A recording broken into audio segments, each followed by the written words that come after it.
Good morning children's. ಇವತ್ತಿನ ದಿವಸ ನಾವು ಪದ್ಯ ಭಾಗದಲ್ಲಿ ಮೂರನೇ ಪದ್ಯ ನೀ ಹೋದ ಮರುದಿನ ಎಂಬಂತಹ ಪದ್ಯವನ್ನು ನಾವು ಕಲಿತಾ ಹೋಗೋಣ. ಈ ಪದ್ಯವನ್ನು ರಚನೆ ಮಾಡಿದಂತಹ ಕವಿ ಡಾಕ್ಟರ್ ಚೆನ್ನಣ್ಣ ವಾಲಿಕಾರ್ ಅಂತ ಹೇಳಿ. ಮೊದಲು ಅವ್ರ ಪರಿಚಯವನ್ನು ಮಾಡಿಕೊಳ್ಳೋಣ. ಡಾಕ್ಟರ್ ಚೆನ್ನಣ್ಣ ವಾಲಿಕಾರ್ ಅಂತ ಹೇಳಿ ಜನನ ಆಗಿದ್ದು 1943ರಲ್ಲಿ. ಸ್ಥಳ ಕಲಬುರಗಿ ಜಿಲ್ಲೆಯಲ್ಲಿ ಚಿತ್ತಾಪುರ ತಾಲೂಕಿನ ಶಂಕರವಾಡಿ ಎಂಬಲ್ಲಿ ಇವರು ಜನಿಸಿರುತ್ತಾರೆ. ತಂದೆ ದಳಪ್ಪ ವಾಲಿಕಾರ್ ಅಂತ ಹೇಳಿ, ತಾಯಿ ಸಾಬವ್ವ ಅಂತ ಹೇಳಿ ಇವರ ಪರಿಚಯ ಇದೆ. ಹಾಗೆಯೇ ಕೃತಿಗಳು ಕಪ್ಪು ಕಥೆಗಳು, ಹೆಪ್ಪುಗಟ್ಟಿದ ಸಮುದ್ರ, ಹೀಗೆ ಮುಂತಾದ ಕೃತಿಗಳನ್ನು ಇವರು ರಚನೆಯನ್ನ ಮಾಡಿದ್ದಾರೆ.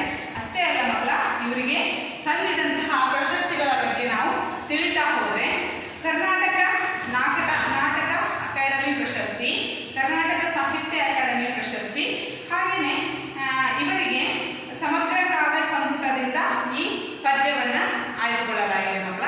ಇದಿಷ್ಟು ಕವಿ ಪರಿಚಯ ಆಯಿತು. ಹಾಗಾದರೆ ಪದ್ಯದ ಕಡೆ ಗಮನವನ್ನು ಕೊಡ್ತಾ ಹೋಗಿ. ಇವಾಗ ಪದ್ಯ ನೀ ಹೋದ ಮರುದಿನ ಅಂತ ಇದೆ ಅಲ್ವಾ.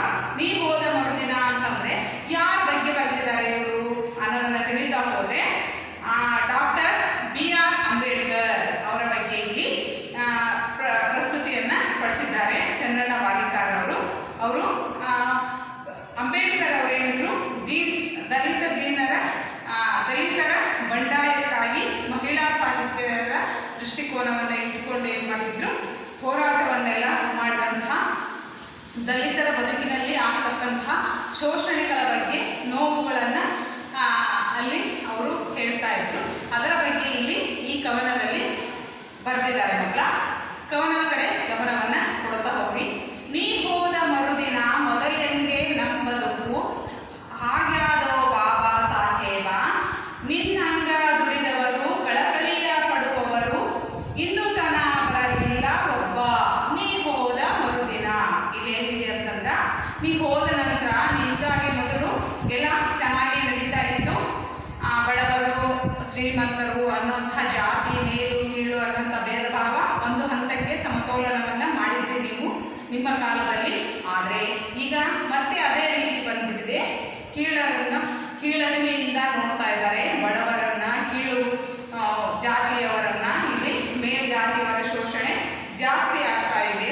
ನೀವು ಹೋದ ನಂತರ ಮತ್ತೆ ಅದೇ ರೀತಿ ಪಾಡಾಗ್ತಾ ಇದೆ ಅಂತ ಹೇಳಿ ವಾಲಿಕಾರ್ ಅವರು ಬಾಬಾ ಸಾಹೇಬ್ ಅಂಬೇಡ್ಕರ್ ಅವರನ್ನ ನೆನೆಸಿಕೊಂಡು ಹೇಳ್ತಾ ಇದ್ದಾರೆ ಮಕ್ಕಳ. ಹಾಗೆ ಎರಡನೇ ಪ್ಯಾರಾಗ್ರಾಫ್ ಅನ್ನು ಗಮನ ಕೊಡಿ. ಪ್ರತಿನಿತ್ಯ ಎದ್ದಾಗ ನಮ್ಮ ಸುದ್ದಿ ಸಂಭ್ರಮವು, ಕೇಳುವುದು ತಪ್ಪಿಲ್ಲ ನಮಗ, ಹೋದಲ್ಲ ಮೇಲವರ ಆಟಗಳು, ಉರಿ ಹಚ್ಚಿ ಬಿಡುತ್ತಾರೆ ಒಳಗೆ, ನೀ ಹೋದ ಮರುದಿನ. ಪ್ರತಿ ದಿವಸ ಏನು ಅಂತಂದ್ರೆ ಎದ್ದ ತಕ್ಷಣವೇ ಹಾಗೆ ಮೇಲ್ವರ್ಗದವರು ಕೀಳ್ವರ್ಗದವರನ್ನ ಏನು ಮಾಡ್ತಾರೆ, ಕೆಳಜಾತಿಯವರನ್ನ ಹಾಗೆ ಹೀಯಾಳಿಸಿ ಅವರನ್ನ ತುಚ್ಛ ರೀತಿಯಲ್ಲಿ ಕಾಣ್ತಾ ಇದ್ದಾರೆ. ಹಾಗೇನೆ ಅದು ಅಷ್ಟೇ ಅಲ್ಲ, ಹೋದ ಮೇಲೆ ಅವರ ಆಟ ಏನಾಗ್ತಾ ಇದೆ ಅಂತಂದ್ರೆ ಒಳಗೊಳಗೇನೆ ಏನು ಮಾಡ್ತಾ ಇದ್ದಾರೆ, ದ್ವೇಷವನ್ನ ಸಾಧಿಸ್ತಾ ಇದ್ದಾರೆ. ಉರಿ ಹಚ್ತಾರೆ ಅಂತಂದ್ರೇನು, ಒಳಗೊಳಗೆ ದ್ವೇಷವನ್ನ ಸಾಧಿಸ್ತಾ ಇದ್ದಾರೆ. ಆದ್ರಿಂದ ನಮ್ಮನ್ನ ಕೀಳಾಗಿ ನೋಡ್ತಾ ಇದ್ದಾರೆ ಅನ್ನೋ ಭಾವನೆಯನ್ನ ಇಲ್ಲಿ ವ್ಯಕ್ತಪಡಿಸ್ತಾ ಹೋಗ್ತಾರೆ. ಹಾಗೆ ಮುಂದೆ ನೋಡಿ. ಎಲ್ಲಿ ಕೇಳಿದರಲ್ಲಿ ಬೂಟುಗಾಲಿನ ಸದ್ದು, ತರತರದ ನೋವುಗಳು ನಮಗ, ನಮ್ಮಂಗೆ ಇರದಿದ್ರ ತಲೆ ಕಡಿದು ಹಾಕುವರು, ಹೆಸರಿಗೆ ಸ್ವಾತಂತ್ರ್ಯ ನಮಗ, ನೀ ಹೋದ ಮರುದಿನ.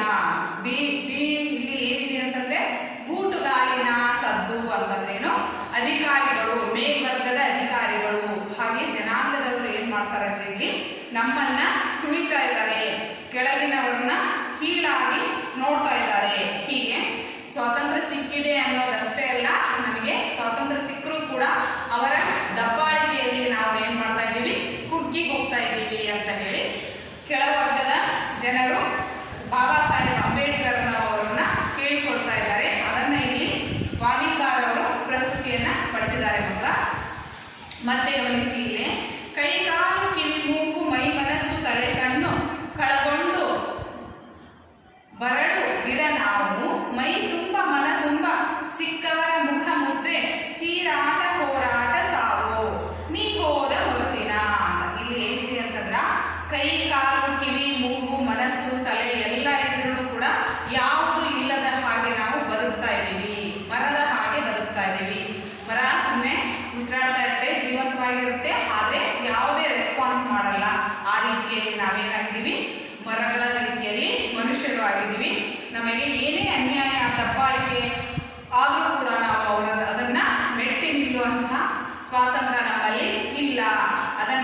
ಮೇಲು ದರ್ಜೆಯವರು ಮೇಲ್ವರ್ಗದವರು ನಮ್ಮನ್ನ ಏನ್ ಮಾಡ್ತಾ ಇದ್ದಾರೆ, ತುಳಿತಾ ಇದ್ದಾರೆ ಅಂತ ಹೇಳಿ ಇಲ್ಲಿ ಪ್ರಸ್ತುತಿಯನ್ನ ಪಡಿಸ್ತಾ ಇದ್ದಾರೆ ಮಕ್ಕಳ. ಇದಿಷ್ಟು ಇವಾಗ ಇವತ್ತಿನ ಕ್ಲಾಸಲ್ಲಿ ಕಲಿಯೋಣ. ಮುಂದಿನ ತರಗತಿಯಲ್ಲಿ ಮುಂದಿನ 4 ಪ್ಯಾರಾಗ್ರಾಫ್ ಅನ್ನ ತಿಳಿತಾ ಹೋಗೋಣ ಅಂತ ಮಕ್ಕಳ. ಹಾಗೇನೆ ಇವತ್ತು ನಿಮಗೆ ಹೋಮ್ವರ್ಕ್ ಅನ್ನ ಕೊಟ್ಟಿದ್ದೀನಿ. ಪದ್ಯವನ್ನು ಬರೆಯುವುದು ಕಲಿಬೇಕು, ಹಾಗೇನೆ ಪದಗಳ ಅರ್ಥವನ್ನು ಕೂಡ ಬರಿಬೇಕು. ನೆಕ್ಸ್ಟ್ ಕವಿ ಪರಿಚಯವನ್ನು ಕೂಡ ನೀವೇನ್ ಮಾಡಬೇಕು, ಬರೆದು ಕಲಿತಾ ಹೋಗ್ಬೇಕು ಮಕ್ಕಳ. ಎಕ್ಸಾಮ್ ಹತ್ರ ಬರ್ತಿದ್ದಂಗೆ ನಿಮ್ಗೆ ಏನಾಗುತ್ತೆ, ಟೆನ್ಷನ್ ಆಗುತ್ತೆ. ಆದ್ರಿಂದ ಇವಾಗಿಂದಲೇ ನೀವು ಅವತ್ತಿನ ಕೆಲಸವನ್ನ ಅವತ್ತೇ ಮಾಡಿ ಮುಗಿಸೋದು ಒಳ್ಳೆಯದು. ಇದಿಷ್ಟು ಇವತ್ತಿನ ಪದ್ಯ ಭಾಗವಾಗಿದೆ. ಮುಂದಿನ ತರಗತಿಯಲ್ಲಿ ಮುಂದಿನ ಭಾಗವನ್ನು ಕಲಿತಾ ಹೋಗೋಣ.